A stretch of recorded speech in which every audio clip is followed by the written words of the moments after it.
Masalan, hajga borasiz, umraga borasiz, nima qilasiz deyishyapti. Ko'z qilib, rasmga olib, videoga olib. Bu sizlarning munosabatingiz Alloh bilan deyapti. Nima qilasizlar? Ko'z qilib Instagramga qo'yish deyapti. Shunaqa insonlar borki, orzu qiladi, lekin bora olmaydi. Shunaqa inson borki, bora oladi. Shuning uchun odamlarni asabiga tegmanglar. To'g'ri aytishyapti, 100%. Masalan, ovqatinglarni qo'ymanglar doim. Kimdir ovqat yeyolmaydi uyda, kimdir ovqat yeolmaydi, uni возможности yo'q. To'g'ri aytishgan. Shuning uchun men polностью qo'llab-quvvatlayman. Hijobga kirganinglardan keyin nima keragi bor maqtanib chiqib? Men hijobga kirdim, endi meni videolarimni o'chirib qo'yinglar. Prosta yo'q bo'lib ketinglar.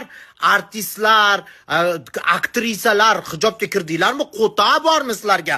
Sochsitях qo'ta bormi degan odam yo'q.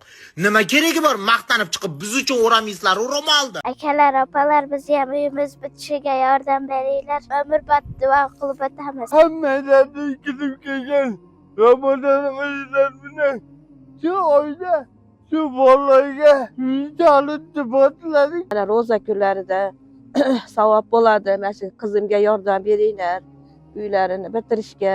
Uka, sizni oldingizmi?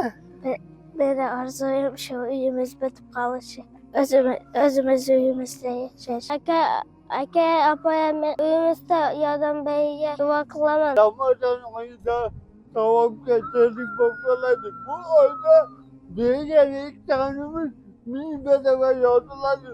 Shu uyga bitta git obedaydan jannatda uylar bo'ladi.